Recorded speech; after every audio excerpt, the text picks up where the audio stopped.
Hello everyone, welcome to only IAS. स्वागत है आपका इस प्रीलिम बूस्टर न्यूज डिस्कशन में। आज ऋषभ सर अवेलेबल नहीं थे तो उनकी जगह मैं आपके साथ ही डिस्कशन करने वाला हूं। तो चलिए डिस्कस करते हैं आज की इंपॉर्टेंट न्यूज टॉपिक्स को। सबसे पहले आज के अखबार में एक पॉलिटिकल न्यूज आएगी फ्रंट पे कि राम मंदिर को लेकर जो इन्वाइट कांग्रेस को दिया गया वो उन्होंने डिक्लाइन कर दिया। अब राम मंदिर का आर्किटेक्चर क्या है ये आपको पता होना चाहिए, राम मंदिर क्यों रेलेवेंट है ये आपको पता होना चाहिए, पर अगर ये न्यूज काफी पॉलिटिकल है तो हमारे उतनी इंपॉर्टेंट नहीं है। एक इंपॉर्टेंट न्यूज जो है वो है एकनाथ शिंदे और शिवसेना के बारे में, जहां महाराष्ट्र की लेजिस्लेटिव असेंबली के स्पीकर ने कहा है कि महाराष्ट्र में शिवसेना पार्टी टूटी थी। ऐसी टूटी थी कि पहले ये पार्टी शुरू की गई थी किसके द्वारा, बाल ठाकरे के द्वारा, फिर उनके बेटे उद्धव ठाकरे इसको लीड कर रहे थे। एकनाथ शिंदे इसके एक इंपॉर्टेंट लीडर थे, आपको दिख रहे हैं एकनाथ शिंदे। इन्होंने अपने साथ एमएलए को लेकर जाकर एक अलग हो गए थे और इन्होंने कहा था कि ये हम उद्धव ठाकरे को नहीं मानते अपना लीडर और वो शिवसेना को गलत डायरेक्शन में ले जा रहे हैं, और वो अलग होकर उन्होंने बीजेपी के साथ सरकार बना दी। अब जब ये सब निकले थे पार्टी से तो इसे कह सकते हैं कि यहाँ पर डिफेक्शन हुआ था। डिफेक्शन यानी एक पार्टी छोड़कर वो किसी दूसरी पार्टी में जा रहे थे। भारत के संविधान में डिफेक्शन अलाउड नहीं है। अंडर शेड्यूल 10 के अंतर्गत डिफेक्शन अलाउड नहीं, क्योंकि आयाराम गायराम पॉलिटिक्स इसे कहते हैं, जहां लोग जैसे ही कोई पार्टी के पास मेजोरिटी आने वाली होती है वो दूसरे एमएलए को खरीदे ना, लोग यूं ही पार्टियां बदलते रहे। इसे रोकने के लिए इसे प्रावधान को शुरू किया गया था, डिफेक्शन को रोकने के लिए। तो डिफेक्शन हुआ था, लेकिन अगर आप पूरी पार्टी में से कई सारे मेंबर्स निकल के एक अलग ही पार्टी बनाते हैं तो वो डिफेक्शन नहीं कहलाता। और इसका निर्णय कौन लेता है, सवाल ये है। शेड्यूल 10 के अंतर्गत डिफेक्शन आता है और डिफेक्शन का निर्णय कौन लेता है कि जो एमएलए गए हैं छोड़ के, उन्हें उनका जो हुआ है, जो गए हैं यहाँ से दूसरी पार्टी में या उन्होंने अपनी पार्टी जो बनाई है, क्या वो सस्पेंड होंगे हाउसेस से या उनका जाना सही है, ये डिसाइड करने की पावर पहले कोर्ट से पहले किसके पास है, तो जो स्पीकर ऑफ द हाउस है उसके पास। तो लेजिस्लेटिव असेंबली के जो स्पीकर्स थे उनके पास ये पावर है पहले कि वो डिसाइड करेंगे कि असल में जो डिफेक्शन हुआ है ये लीगल है या इलीगल है, यानी ये डिफेक्शन हुआ भी है या नहीं। अगर कोई पार्टी तोड़ के नई पार्टी बनाते हैं और मेजॉरिटी ऑफ मेंबर्स रहते हैं तो वो अलाउड रहता है। और ये इंपॉर्टेंट है हमारे लिए ये जानना कि 10 शेड्यूल के अंदर क्या आता है। और अब जो शिवसेना का जो पूरा पार्टी का नाम है और जो पूरी पार्टी की आइडेंटिटी है वो एकनाथ शिंदे के फैक्शन को दी गई है। अब ये पूरा फैक्शन जाके कोर्ट जाएगा और कोशिश करेगा दूसरा फैक्शन की वो इस जजमेंट के खिलाफ अपील करे। एक और इंपॉर्टेंट चीज ये थी कि गुजरात में वाइब्रेंट गुजरात समिट हुई, वहां प्राइम मिनिस्टर मोदी भी थे। उन्होंने कहा कि इंडिया को पूरी दुनिया एज अ ग्रोथ हॉटस्पॉट की तरफ देखती है, एक इंपॉर्टेंट पिलर है स्टेबिलिटी का, और वहां पर काफी सारे इन्वेस्टमेंट ग्रीन मोबिलिटी की तरफ आए हैं। तो ये कुछ इंपॉर्टेंट आर्टिकल्स थे जो आज हुए। इसके अलावा एक चीज जो बहुत ज्यादा न्यूज में थी वो थी इक्वेडोर। इक्वेडोर एक कंट्री है साउथ अमेरिका की, यहाँ बिल्कुल बसती है, यहाँ कोने में इक्वेटर यहाँ से गुजरता है इक्वेटर से। और इक्वेडोर के साथ खास बात यह है कि इक्वेडोर में एक भयंकर वायलेंस अभी चल रहा है। वायलेंस इतना बड़ा कि एक टीवी स्टूडियो में एक गनमैन घुस गया और गोलियां बरसा दी। तो इक्वेडोर में आखिर हो क्या रहा है? इक्वेडोर में बहुत ज्यादा गैंग वॉर्स होती है और एक बहुत बड़ा गैंगस्टर इस देश का जेल तोड़ के बाहर निकला और वहां के राष्ट्रपति ने उसके बाद इमरजेंसी डिक्लेयर कर दी। उस इमरजेंसी में एक लाइव टीवी स्टूडियो में कोई घुस के फायरिंग करता है। क्यों हो रहा है इक्वेडोर में ये सब? जहाँ के प्रेसिडेंट है डैनियल नोबोला, और उन्होंने ऐसा कहा है कि इस देश में अब इतना ज्यादा वायलेंस बढ़ चुका है, गैंग वॉर इतनी ज्यादा बढ़ चुकी है कि यहाँ 60 दिन की इमरजेंसी डिक्लेयर कर दी है। रात को यहाँ पे कर्फ्यू लगाया जाता है। हुआ यह है कि यहाँ की प्रिजन से बहुत सारे लोग जेल तोड़ के बाहर गए, उससे डिस्टेबलाइजेशन पूरे रीजन में फैल गई है। क्राइम और गैंग वॉर इतनी ज्यादा बढ़ चुकी है। तो इससे हमें क्या पता लगता है? हमें पता लगता है कि देश कितना भी छोटा हो या कितना भी बड़ा हो, कितना भी मॉडर्न हो, लेकिन अगर वहां पे लॉ एंड ऑर्डर सिचुएशन खराब होती है तो बहुत बड़े लेवल तक जा सकते हैं। चाइना एक मेजर इन्वेस्टर है इक्वेडोर में, और उसने यहां तक किया है कि अपने कॉन्सुलेट को, अपने एम्बेसीज को बंद कर दिया है। इक्वेडोर एक इंपॉर्टेंट प्लेयर है इस रीजन में, क्योंकि इक्वेडोर साउथ अमेरिका में है और अमेजन फॉरेस्ट को बचाने के लिए एक महत्वपूर्ण रोल निभा सकता है और निभाता भी है। इसके अलावा एक जो लोकेशन न्यूज में है इंपॉर्टेंट इसके लिए वो है गल्फ ऑफ गुआकोली। गुआकोली यहाँ का सबसे बड़ा शहर है, सर्वाधिक वायलेंस फैला है, तो उसके बारे में आपको पता होना चाहिए कहां पर है। तो इक्वेडोर में, इक्वेडोर कहाँ लोकेटेड है, इक्वेटर क्या यहाँ से पास होता है या नहीं, ये हमने जाना। अब आगे बात करते हैं इंपॉर्टेंट आर्टिकल्स की। पारादीप कहाँ पे लोकेटेड है? पारादीप एक बहुत इंपॉर्टेंट हार्बर है, यानी बंदरगाह है। बंदरगाह की रेलेवेंस ये होती है कि वहां ट्रेड आप करते हैं। इसके अलावा कई ऐसे इंपॉर्टेंट फिशिंग जो हार्बर्स है इंडिया में, वहां पर जो लोकल पॉपुलेशन है उसके लिए बहुत रेलेवेंट होता है वो एरिया, क्योंकि उनकी लाइवलीहुड उसके ऊपर डिपेंड करती है। अब पारादीप हार्बर के बारे में नई बात क्या आई है? पारादीप असल में एक बहुत इंपॉर्टेंट फिशिंग हार्बर है जहाँ बहुत सारी मछलियां मारी जाती है। अब इसमें न्यूज ये आई है कि सेंट्रल गवर्नमेंट ने कहा है कि वो अब इसको और अपग्रेड और मॉडर्नाइज करना चाहते हैं, क्योंकि अंडर प्राइम मिनिस्टर या फिर प्रधानमंत्री मत्स्य संपदा योजना के अंतर्गत वो चाहते हैं कि यहाँ और ज्यादा मॉडर्नाइजेशन हो, बेहतर कैपेसिटीज बिल्ड हो स्पोर्ट की, और इसके लिए पारादीप पोर्ट अथॉरिटी को लगभग 18 दिन का टाइम दिया गया है और ये फिशिंग प्रोजेक्ट इस पूरे हार्बर को फिशिंग में बहुत हद तक डेवलप करेगा। हालांकि पारादीप असल में एक मेजर पोर्ट खुद से भी है और कहा जाता है कि वो पोर्ट बहुत रेलेवेंट है उड़ीसा के लिए। तो सबसे पहले इंपॉर्टेंट पारादीप है कहाँ पर, तो वो उड़ीसा में है। किस नदी के मुहाने पर है, तो महानदी। ये आपको दिखेगा, यहाँ रायपुर से नदी बह के आती है और यहाँ एक एस्चुरी बनाती है और इसी एस्चुरी में स्थित है आपका पारादीप का हार्बर। तो पारादीप की लोकेशन यहाँ है, कहाँ पर, उड़ीसा में। अब देखिए पारादीप पोर्ट की खास बात है, पारादीप से ऊपर कलकत्ता का पोर्ट है। कलकत्ता पोर्ट में दिक्कत क्या है? कोलकाता पोर्ट में, कोलकाता पोर्ट की सबसे बड़ी दिक्कत ये है कि वहाँ जो हुगली रिवर बहती है, वहाँ जो रीजन है, वहां पर इतना ज्यादा जो पानी के साथ सिल जाता है वो भर देता है पूरे हार्बर को, तो वहां पर बड़े शिप्स लग नहीं सकते। जबकि पारादीप के साथ खास बात है, यहाँ पर एक सॉफ्ट सॉइल है इसके नीचे, तो अगर आप इसको और डीप बनाना चाहे तो आसानी से डीप बना सकते हैं। अगर एक हार्बर बहुत ज्यादा डीप सी वाला हो, जहां पर आप जमीन को और यानी हार्बर को गहरा बना सके, तो बड़े से बड़े शिप्स वहां लग सकते हैं। यही दिक्कत है कोलकाता की, वहां बड़े शिप्स अब नहीं लग सकते। तो इसीलिए पारादीप एक बहुत इंपॉर्टेंट हार्बर है, इंडिया का एक मेजर फिशिंग हार्बर भी है और इसी को डेवलप करने के लिए गवर्नमेंट और पुश कर रही है। अब जो हमारे काम की चीज है कि किस स्कीम के अंदर ये बात की गई है, प्रधानमंत्री मत्स्य संपदा योजना। प्रधानमंत्री मत्स्य संपदा योजना कैसी योजना है? तो असल में जो हमने आपको बताया एस्चुरी के बारे में, ये रही वो एस्चुरी, यहाँ पारादीप का आपका जो लोकेशन है याद रखिए यहाँ पर है। अब जो मैंने बताया प्रधानमंत्री मत्स्य संपदा योजना, ये संपदा योजना कोशिश क्या करती है? ये कोशिश ये करती है कि जो भी फिशरीज की वैल्यू चेन है, यानी केवल फिशेस को हम खाते नहीं, उनसे और भी कई सारी चीजों का प्रभाव पड़ता है, उसमें हम एक्सपोर्ट करते हैं, प्रोडक्टिविटी बढ़ती है, टेक्नोलॉजी का इस्तेमाल करके हम ऑर्गेन से फूड आइटम्स बना सकते हैं, प्रिजर्वेटिव्स बना सकते हैं। तो जो उसका पूरा प्रोसेस है मार्केटिंग का, हार्वेस्टिंग का, इन सब को इंक्लूड किया गया है इसके अंतर्गत। और ये एक अम्ब्रेला स्कीम है जहां पर सेंट्रल स्पॉन्सर्ड और सेंट्रल सेक्टर दोनों कंपोनेंट है, जहां पर स्टेट और यूनियन आपस में बांटते भी है कुछ फंडिंग और कुछ डायरेक्टली पूरा का पूरा सेंटर उसका वहन भी करती है। तो कोशिश ये की जा रही है कि अभी जो एग्रीकल्चर में शेयर है वैल्यू एडिशन में फिशरीज सेक्टर का, वो अराउंड है 7.28%। टारगेट ये किया गया है कि इसे 9% तक लेके जाया जाए। तो अगर एग्रीकल्चर में फिशरीज का प्रोडक्शन बढ़ेगा, फिशरीज का कंट्रीब्यूशन बढ़ेगा, इसका मतलब जो पोर्ट सिटीज के आसपास के फार्मर्स है उनकी कैपेसिटी इंक्रीज होगी। अब कहानी ये भी है कि होगी कैसे सिर्फ हम फिशिंग करते रहे तो इससे क्या हमारी प्रोडक्शन बढ़ जाएगा? नहीं, सिर्फ फिशिंग के अलावा हमें ये भी करना पड़ेगा कि वहाँ जो फिशेज हैं उनकी हेल्थ और उनके जो प्रोडक्शन है, जिनकी प्रोडक्शन है, उनके जो डिस्ट्रीब्यूशन है, वो भी अच्छे से हो। इसीलिए हार्बर्स के आसपास फिश प्रिजर्वेशन को भी लेकर स्कीम चलाई जाती है कि एक पॉइंट के बाद किसी इलाके में एक्स्ट्रा फिशिंग ना हो।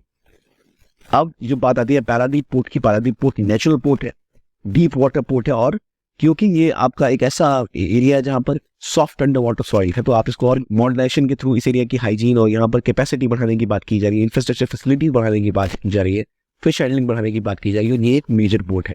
मेजर पोर्ट अगर इंडिया के देखें तो आपको पारादीप, विशाखापट्टनम, ये सारे इंपॉर्टेंट आपको मेजर पोर्ट दिखेंगे। इस मैप में ये आप देख सकते हैं काकिंदा का हो या कृष्णपुत्तम का हो, जिसे हम, और इसके अलावा हम देखें तो ऑब्वियसली हमें पता है मुंद्रा और मुंबई जैसे इंपॉर्टेंट पोर्ट्स है हमारे पास, मेजर पोर्ट्स क्या लाइक। अब जब हम पोर्ट्स की बात करें मेजर और माइनर, तो क्या फर्क होता है कि मेजर पोर्ट होता है उसकी सारी की सारी जिम्मेदारी किसके पास होती है? गवर्नमेंट के पास होती है, जो सेंट्रल गवर्नमेंट है। और पोर्ट एक बहुत बड़ा रोल निभाते हैं ट्रेड में, क्योंकि वहीं से आपका एक्सपोर्ट जाता है। तो उसके लिए पोर्ट इंफ्रास्ट्रक्चर डेवलप करने के लिए इंडिया ने एक लगातार प्रोजेक्ट लॉन्च किया था, सागरमाला प्रोजेक्ट। सागरमाला प्रोजेक्ट के अंदर जो हमारा पोर्ट है इंडिया का चारों तरफ, जो भी हमारी कोस्ट लाइन है वहाँ उसको डेवलप किया जाए, और जो वाटरवेज है उसको भी डेवलप किया जाएगी, जहाँ समुद्र का एक्सेस नहीं है नदियों के थ्रू हम शिप से जा पाए। और ये इंपॉर्टेंट रूट है जिसके थ्रू हम अपने एक्सपोर्ट को बढ़ाएंगे। इसी को लेकर प्रोजेक्ट उन्नति लॉन्च की गई। जो 12 मेजर पोर्ट है इंडिया को, इनको इनकी फाइनेंशियल परफॉर्मेंस को देखते हुए, क्या ऑपरेशन स्टेटस इसको देखते हुए, जो प्राइवेट पोर्ट है उनको इसमें इंक्लूड किया गया कि कैसे और इंप्रूवमेंट का एरिया निकल सकता है। जो मेजर पोर्ट अथॉरिटी है 2021 में उसने उसे बनाया इसलिए गया था और चेंजेस में इसलिए किए गए थे कि जो पोर्ट गवर्नेंस को और बेहतर तरीके से किया जा सके। यहाँ तक कि जो विवाद होते थे उसके लिए सारों पोर्ट्स को डेवलप किया गया ताकि कोई भी डिस्प्यूट अगर तो वो सेटल किया जा सके। अब इंडिया में मेजर पोर्ट जो है वो यूनियन मिनिस्ट्री ऑफ शिपिंग के अंदर आते हैं, माइनर पोर्ट जो स्टेट गवर्नमेंट के अंदर आते हैं। माइनर पोर्ट असल में कोस्टल फिशिंग ट्रेड को देखते हैं, जबकि मेजर पोर्ट जो है वो इंटरनेशनल ट्रेड को देखते हैं। अब देखिए मैंने आपको बोला पोर्ट्स के बारे में, तो आपको ये पता लगा कि 12 मेजर पोर्ट्स है, उनमें से कुछ प्राइवेट हैंड पोर्ट्स है, फिर कई सारे माइनर पोर्ट्स है। माइनर पोर्ट्स किसके अंदर है? स्टेट गवर्नमेंट के अंदर जाता है। पोर्ट्स के लिए क्या स्टेट गवर्नमेंट की सागरमाला। सागरमाला असल में किस चीज पे फोकस कर रहा है? ट्रेड को बढ़ावा देने के लिए, इंफ्रास्ट्रक्चर और पोर्ट के डेवलपमेंट पर, वहाँ आसपास जो रोड बिल्ड की गए हैं, पोर्ट स्थिति है उसको और बढ़ावा देने के लिए। लेकिन उसी पोर्ट पर जो कुछ कार्य होते हैं जैसे फिशिंग का काम हो गया, तो उसके लिए गवर्नमेंट की एक अलग से स्कीम है प्रधानमंत्री मत्स्य संपदा योजना वो कहाँ पर शुरू की गई है, कहाँ पर से पुश किया गया असल में, पारादीप में। पारादीप कहाँ पर है, इंसा में। इंसा के किस नदी के किनारे पर है, जिस एशरी के पास है, तो वो है महानदी एशियन के पास, वो बे ऑफ बंगाल में बैठेंगे, कहाँ पर है, इंसा में। ये सारी चीजें एक आप सिंपल मैप के साथ एक सिंपल मैप में आइडेंटिफाई करके समझ सकते हैं, रेलेवेंट हमारे लिए काफी ज्यादा। अब कुछ क्वेश्चन आपके लिए जो पिछली बार 2023 में पूछा गया था कि कामराजर पोर्ट इंडिया का पहला मेजर पोर्ट था जो रजिस्टर हुआ था as a company. Mundra port is largest privately owned port in India. Visakhapatnam is the largest container port in India. अब उसमें बताइए कितने पेयर सही है, या केवल 2, केवल 3 या केवल 1 पोर्ट सही है। अब देखिए, अगर आपने प्रीवियस क्वेश्चन रिवाइज किए होते तो काफी इजी होता आप समझ रहे इसको। कामराजर पोर्ट सही ने ऐसी पहला मेजर पोर्ट था जिसको रजिस्टर किया गया एज ए कंपनी। और वही मुंद्रा जो है वो लार्जेस्ट प्राइवेटली ओन्ड पोर्ट नहीं है, लेकिन भारत का लार्जेस्ट कंटेनर पोर्ट विशाखापट्टनम नहीं है। अब मुझे बताइए भारत का लार्जेस्ट कंटेनर पोर्ट क्या है, विशाखापट्टनम अगर नहीं है तो उसका आंसर क्या होगा, B, only 2 pairs are correct, this is wrong. तो मुझे बताइए इसका राइट आंसर क्या है कमेंट सेक्शन में। और आगे बढ़ते हैं और बात करते हैं एक कोर्स की जो हमने लॉन्च किया आपके लिए, फाउंडेशन मैथड फॉर पोस्ट 2025 के लिए, टाइटन और संकल्प, जो आपको केवल 11,000 रुपए में 10,999 करने तय कराता है यूपीएससी के लिए, जहां क्वालिटी और अफोर्डेबिलिटी के ऊपर फोकस किया गया। दिक्कत क्या आती है, ऑनलाइन क्लासिंग में क्वालिटी की कमी होगी। तो हमारे जो क्लासेस है वो स्पेसिफिकली इस तरह बनाई गई, क्वालिटी में बिल्कुल कॉम्प्रोमाइज ना हो। और प्लस केवल 10,999 आपकी उपलब्ध है, जो आप इंग्लिश या हिंदी में ज्वाइन कर सकते हैं टाइटल और संकल्प के रूप में। यहाँ पर स्पेसिफिक फोकस किया गया है कि जो आप पढ़ रहे हैं इसमें क्या आपको कैसे पढ़ना है, टॉपिक को कौन से क्वेश्चन रेलेवेंट है, एक कॉम्प्लेक्स सब्जेक्ट आपको समझाया जाए जो आपको पूरी तरह से प्रिपेयर करे, आपको एक एक चीज डिटेल में समझ आए। तो इन सब का ध्यान रखा गया इस कोर्सेज में। तो अगर आप चाहते हैं इस कोर्स के बारे में डिटेल से जानना तो इसका लिंक हमारे वीडियो के डिस्क्रिप्शन बॉक्स में या कमेंट सेक्शन में आपको मिल जाएगा। इस इन्फॉर्मेशन की बात बढ़ते हैं अपने आर्टिकल की तरफ, जो है किनमिन आर्किपेलागो के बारे में। किनमिन कहाँ लोकेटेड है, किनमिन असल में ताइवान में लोकेटेड है, लेकिन इसको जापान और चाइना मानने से मना करता है। अब 13 जनवरी को इलेक्शन है ताइवान में, और इस बार किनमिन के जो लोग हैं वो भी इसमें वोट करने वाले हैं। अगर ताइवान में इलेक्शन होते ही होते हैं तो किनमिन को लेकर इतना बवाल की बात क्यों है, क्यों हमें पता होना चाहिए। असल में किनमिन एक ऐसा छोटा सा आइलैंड है, आर्किपेलागो है, जो बिल्कुल चाइना के तट के करीब है। तो किनमिन कहाँ है, चाइना के बिल्कुल बॉर्डर के पास, और ये केवल 10 किलोमीटर दूर है चाइना के मेनलैंड से। उनका एक बड़ा शहर है शामिन जिसे हम कह सकते हैं, उससे केवल 10 किलोमीटर की दूरी पर है। तो यहाँ के लोग अगर वोट करेंगे ताइवान के इलेक्शन में तो उन्हें क्या लगेगा, चस्का लगेगा डेमोक्रेसी का। और अगर मान लो दिल्ली के पास एक शहर है गुड़गांव, या मान लो मेरठ में इलेक्शन हो रहा है और मेरठ में लोग वोट डाल रहे हैं और दिल्ली के लोगों के पास वोट डालने की क्षमता नहीं है, वो असल में कम्युनिस्ट कंट्री में रहते हैं, तो कैसा फील करेंगे वहां के लोग। वो भी चाहेंगे कभी कि हमारे पास भी ऐसी पावर आए। तो यही डर है अब चाइना को कि किनमिन के लोग अगर वोट करेंगे तो शायद सामने ऐसा कुछ लोगों के अंदर भावना न पैदा हो जाए। तो असल में किनमिन जो है अभी इसे कुओमी भी कहते हैं, ये ताइवान के द्वारा गवर्न की जाती है, एक ग्रुप ऑफ आइलैंड्स है और बिल्कुल चाइना के करीब है। और याद रखिए असल में ताइवान जब बना था तो किस तरह बना था, एक पार्टी थी KMT, कामिंगतोंग। ये पार्टी एक पॉइंट ऑफ टाइम पे लड़ रही थी चाइना में, लेकिन पहले चाइना में यूरोपियन पावर्स का कब्जा था, फिर 2 मेजर पावर्स वहां पे उभरे, एक KMT और एक कम्युनिस्ट पार्टी। दोनों के बीच में जंग चली, जब कम्युनिस्ट पार्टी ने KMT को हरा दिया। KMT डेमोक्रेसी की बात करता था, KMT असल में इसको सपोर्ट था वेस्ट का, यानी अमेरिका और यूरोपियन कंट्रीज का। ये बात करते थे डेमोक्रेसी की, ये बात करते थे कि हम यहाँ पर एक वेस्टर्न सेटअप कैपिटलिज्म का लाएंगे। लेकिन कम्युनिस्ट पार्टी माओ जेडोंग के अंदर उन्होंने इनके साथ युद्ध किया और KMT को बिल्कुल हरा कर इस आइलैंड तक पहुंचा दिया, ताइवान तक। तो पहले इस आइलैंड में जब वो आए तो इनिशियली उन्होंने कहा कि भाई यही चाइना है और हमें कुछ टाइम तक के लिए जो कम्युनिस्ट की नकली गवर्नमेंट है उन्होंने हटा के यहाँ पर बैठा दिया, वरना असल में तो चाइना हम ही है, हम ही रियल गवर्नमेंट है। कम्युनिस्टों ने इसके ऊपर कब्जा किया है और उनको सपोर्ट कर रहे थे यूएस और यूएस के एलाइज। तो ये असल कहानी थी ताइवान की कि ताइवान कैसे वहां पर खुद को पहले असली चाइना बोलता था। और अभी अगर आप ताइवान का एक नाम जाने तो वो है रिपब्लिक ऑफ चाइना। ताइवान अपने आप को रिपब्लिक ऑफ चाइना कहता है, जबकि जो चाइना है बड़ा वाला जिसे हम जानते हैं वो अपने को कहता है PRC, People's Republic of China. तो ताइवान में जब KMT पहले आई थी उन्होंने क्लेम किया था कि हम ही चाइना, ये नकली चाइना है। तो अमेरिका और उनके सभी दोस्त इसको चाइना मानते थे ताइवान को, और इसको वो चाइना नहीं मानते थे। UN में भी इसको चाइना नहीं माना गया था। लेकिन समय के साथ इंडिया ने, रशिया ने और जो कम्युनिस्ट पार्टी से रिकॉग्नाइज किया कि असली चाइना यही है, और आज हम इसे असल चाइना के रूप में देखते हैं। और चाइना और ताइवान के बीच में ताइवान स्ट्रेट है, कहाँ पर लोकेटेड है पता लग गया आपको। तो अब याद रखिए कि जो इलेक्शन है ताइवान में हर साल होते हैं, हर हर हर जो पीरियड होता है उसके बाद होते हैं, तो वहां पर वोटिंग होती है, और ऐसा चाइना में तो है नहीं। तो अब किनमेन के लोग जब वोट करेंगे तो क्या शामन के लोग भी उससे प्रभावित हो जाएंगे, ये सवाल है।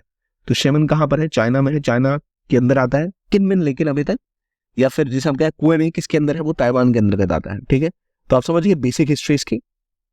और ये कहाँ है? क्लोजेस्ट जो शोरलाइन के आइलैंड के है वो है आपके शेमन के। तो ये हमने समझ लिया। अब अगला आर्टिकल आता है ट्रेड बैरियर्स के बारे में। तो ministry of commerce and industry ने एक टास्क फोर्स का गठन किया गया है कि जो ट्रेड बैरियर्स है, जो फॉरेन एक्सपोर्टर्स को फेस करना पड़ता है, उसको खत्म करने के लिए, ताकि भारतीय जो मार्केट है और जो ग्लोबल मार्केट है उसको हम बेहतर तरीके से पहुंच पाए। इंडियन जो एक्सपोर्टर्स होते हैं वो अक्सर कई मार्केट्स तक पहुंच ही नहीं पाते क्योंकि इतने सारे ट्रेड बैरियर्स होते हैं। आमतौर पे आपसे पूछो ट्रेड बैरियर का मतलब क्या होगा? व्यापार करने को रोकने के लिए लगाए गए बैरियर्स।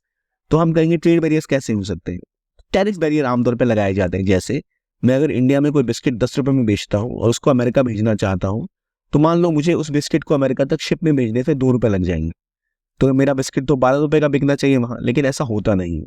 10 रुपए मेरे बिस्किट का दाम है जो इंडिया में था, 2 रुपए मुझे ट्रांसपोर्टेशन कॉस्ट में लगे। उसके बाद कई तरह की कस्टम ड्यूटीज लगाई जाती है, टैक्सेस लगाई जाते हैं किसी दूसरे देश का सामान अगर आपके देश में आता है तो 10 रुपए के सामान पे अगर मैं 5 रुपए की ड्यूटी वो देश लगा देता है मेरे बिस्किट के ऊपर, तो मेरे बिस्किट की इफेक्टिव प्राइस जो है वो 12 रुपए से बढ़ के 17 रुपए हो जाती है।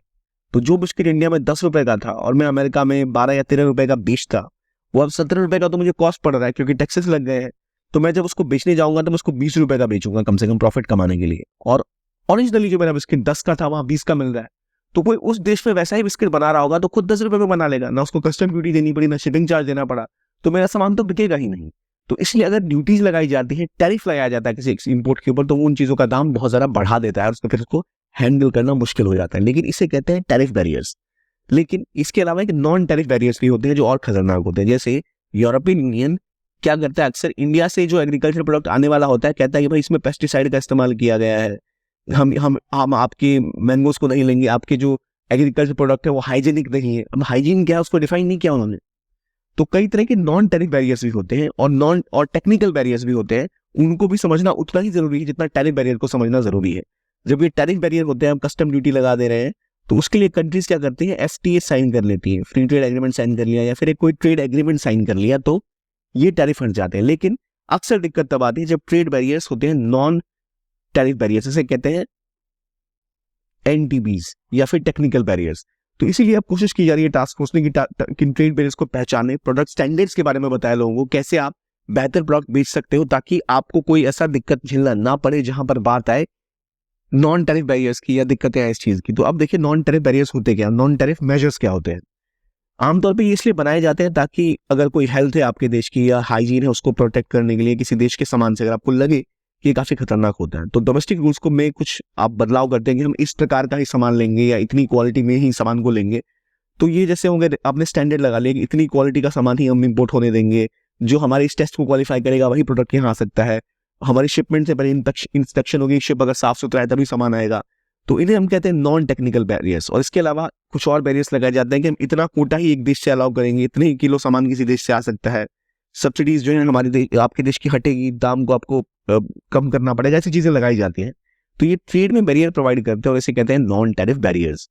अब इंडिया में एक्सपोर्टर्स को दिक्कत क्या होती है, खुद हमारे एक्सपोर्टर्स को इनका रजिस्ट्रेशन ही नहीं हो पाता टाइम पर, रजिस्ट्रेशन में डिले होगा तो वो बहुत बड़ा दिक्कत हो जाता है, और नॉन टैरिफ बैरियर्स बहुत ज्यादा इंडिया में है, इसीलिए काफी दिक्कतें एक्सपोर्टर्स को फेस करनी पड़ती। अब मैं अगर आपको एग्जांपल दूं कि मान लो अभी एक मूवी आई थी टॉप गन कुछ समय पहले, टॉम क्रूज की प्रसिद्ध फिल्म। अब टॉप गन में जो जैकेट पहनी टॉम क्रूज ने, अचानक उसका फैशन आ गया, तो वो फैशन तभी तक चलेगा जब तक मूवी रिलीज हो पाए। तो अगर इंडिया को कोई क्लोथ एक्सपोर्टर है, उसे वो जैकेट यूरोप के मार्केट में जब तक मूवी रिलीज हुई है, उसका खुमार छाया हुआ है, तब तक भेजनी है। लेकिन भाई हमारे लोगों ने जैकेट बना लिए, जब वो कंपनी की रजिस्टर करने 1 महीना रजिस्ट्रेशन में लग गया, 2 महीना सामान पहुंचने में लग गए, तब तक टॉप गन फिल्म लगी, रिलीज होकर खत्म भी हो गई। अब तो टॉम क्रूज का फैशन चला गया, अब अगला फैशन आ गया, तो हमारे देश के एक्सपोर्टर का सामान कोई खरीदेगा नहीं। इसलिए quick registration is very important to reach the market in time. अब नॉन टैरिफ बैरियर्स को रोकने के लिए सिर्फ इतना ही नहीं, उन जैकेट्स की जो क्वालिटी है, किन कपड़ों से बना है, क्या उसमें कुछ बदबू तो नहीं आती कुछ टाइम बाद, कपड़े खराब तो नहीं हो जाते, उस देश का जो स्टैंडर्ड है वो भी एक्सपोर्टर्स को पता होना चाहिए। तो ये जो टास्क फोर्स है ये कोशिश करेगी सारे मेजर्स हमारे एक्सपोर्टर्स को समझाने की। तो ये की एस्पेक्ट है ट्रेड बैरियर रिजॉल्व करने का। जो बनाई गई है किसके द्वारा, ministry of commerce and industry के द्वारा। आगे बात करते हैं और अब बात करते हैं एक बहुत प्रसिद्ध गायक के, उस्ताद राशिद खान, जिनका निधन हो गया कोलकाता में। काफी प्रसिद्ध सिंगर थे और ये किस घराने से आते थे, सवाल ये है। तो ये रामपुर सरस्वती गायकी के एक्सपोनेंट थे, जिसे हम कह सकते हैं ग्वालियर घराने से काफी करीब है ये। तो संगीत में काफी सारे जो हिंदुस्तानी म्यूजिक है वहाँ काफी सारे घराने होते हैं, ग्वालियर घराने के करीब थे। और इनको ट्रेनिंग दी थी निसार हुसैन और गुलाम मुस्तफा खान ने। तो मियां तानसेन की जनरेशन के कहे जाते हैं बदाऊं से थे। तो अब सवाल ये है कि इंडियन म्यूजिक है मुख्य रूप से दो तरह का होता है, एक होता है हिंदुस्तानी म्यूजिक, एक होता है कर्नाटक म्यूजिक।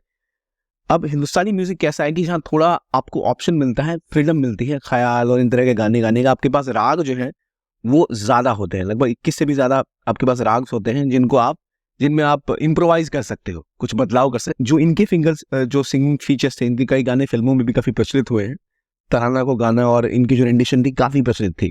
तो इन्होंने हिंदुस्तानी म्यूजिक को लाइट म्यूजिक के साथ मिक्स किया, जो फिल्मी म्यूजिक हम जिसे कहते हैं। आमिर खुसरो के कई सारे ऐसे उन्होंने जो बंदिशें उसका यूज किया अपने गानों में और काफी प्रचलित हुए थे। तो हमारे लिए जानने की बात यह है कि इनको पहले पद्मश्री में मिला, पद्म भूषण में मिला और बंग विभूषण में मिला है और संगीत महासम्मान भी मिला है। लेकिन इंपॉर्टेंट चीज ये है कि किस घराने के थे, ग्वालियर घराना।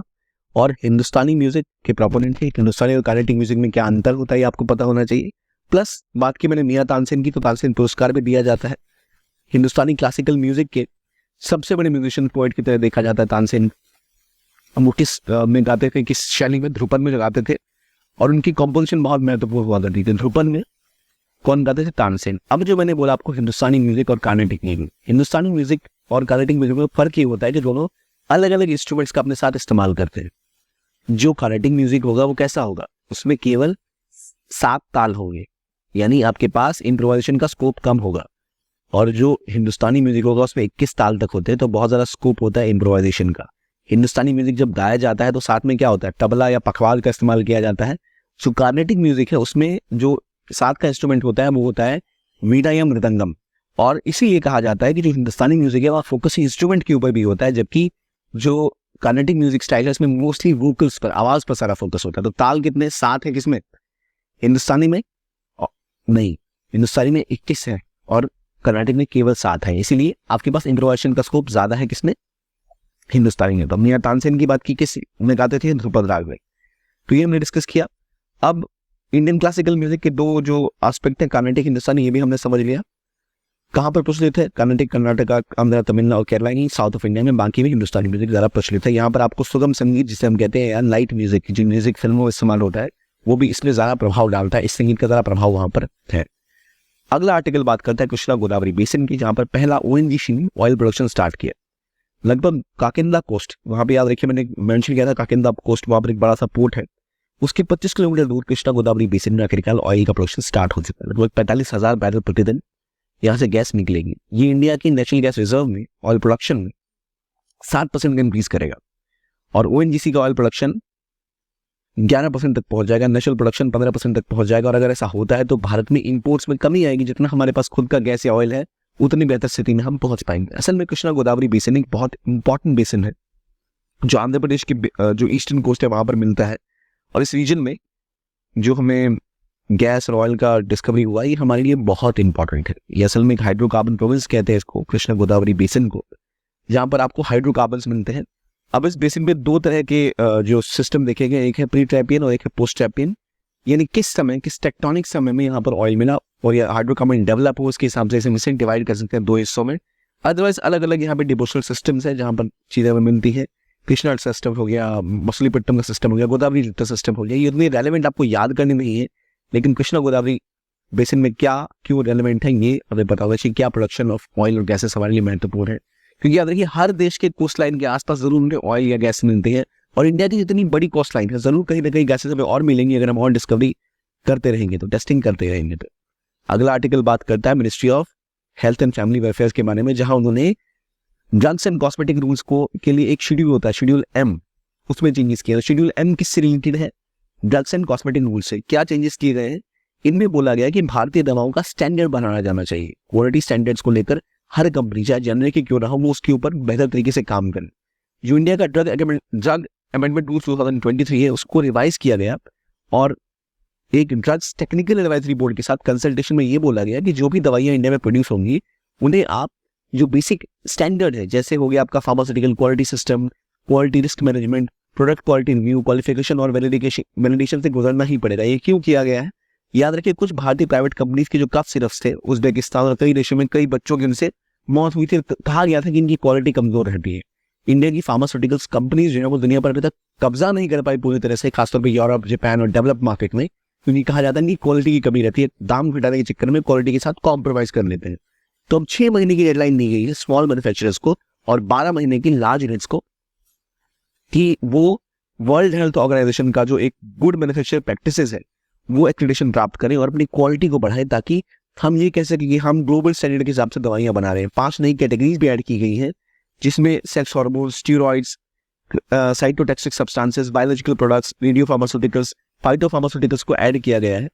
और ये रूल बनाए गए हैं ताकि कंपनी अपने क्वालिटी को बढ़ाए और बेहतर तरीके से इंडिया ग्लोबल मार्केट में एक पॉइंट पे अपनी जो कैपेसिटी वो इंक्रीज करे, प्लस इंडिया के जो कंज्यूमर्स है जो इन दवाओं का सेवन करते हैं वो भी बेहतर स्थिति में पहुंचे। तो जिनके पास भी 250 करोड़ से कम का टर्नओवर है उनको 12 महीनों के अंतर्गत करना है और लार्ज मैन्युफैक्चरर्स को 6 महीने का टाइम दिया गया जिनका 250 करोड़। अब याद रखिए, WHO का जो एक्रेडिटेशन है वो बड़ी कंपनीज को 12 महीने में करना है। और यहाँ जो रूल्स हैं, अगर बड़ा टर्नओवर है तो जो ओवरऑल रूल्स हैं वो बड़ी कंपनीज को 6 महीने में करना है, छोटी कंपनीज को 12 महीने में करना है। तो जो WHO का एक्रेडिटेशन है उससे उल्टा यहाँ में सिस्टम चल रहा है, ये आपको याद रखना है। अब देखते हैं आपको कितनी चीजें समझ आए कि आपने सही पहचाना। तो सबसे पहले मुझे बताइए कि पारादीप पोर्ट महाराष्ट्र में लोकेटेड है। किनमन आइलैंड, जिसे कौमे भी कहते हैं, ये असल में रशिया द्वारा गवर्न किया जाता है। पारादीप पोर्ट आंध्र प्रदेश में, at the conference of Mahanadi in bay of Bengal. Hindustani music में 7 ताल होते हैं। इस कौन सा ट्रू है, कौन सा फॉल्स है, बताइए आप मुझे। असल में पहला फॉल्स है, दूसरा भी फॉल्स है, तीसरा ट्रू है और चौथा भी फॉल्स है। असल में जो आपका तीसरा है यानी लास्ट स्टेटमेंट है ये भी गलत है। गलत इसलिए है क्योंकि पारादीप पोर्ट आंध्र प्रदेश में नहीं, उड़ीसा में लोकेटेड है। और conference of bay of Bengal और महानदी के कॉन्फ्रेंस पे तो है वो, लेकिन वो असल में कहाँ है, उड़ीसा में। तो आपका ये भी फॉल्स है, सारे के सारे स्टेटमेंट फॉल्स हैं, क्योंकि पारादीप पोर्ट कहाँ है, उड़ीसा में है। और किनमन आइलैंड कुए में है, जिसे कि गवर्न करता है कौन, ताइवान। और हिंदुस्तानी म्यूजिक में 7 ताल नहीं होते, 21 ताल होते हैं। 7 ताल कार्नेटिक म्यूजिक में होते हैं। सारे ऑप्शंस फॉल्स है। तो आई होप आपको ये डिस्कशन अच्छी लगी हो, और अगर आप इसका PDF और कंटेंट चाहते हैं तो हमारे चैनल को ज्वाइन कर सकते हैं टेलीग्राम के PWOnlyIS ऑफिशियल को, जहां से आपको सारा PDF और ऐसी कई इंपॉर्टेंट जानकारियां मिलती रहेंगी। इस वीडियो के लिए इतना ही। देखने के लिए बहुत बहुत धन्यवाद। Keep on watching OnlyIS and have a nice day.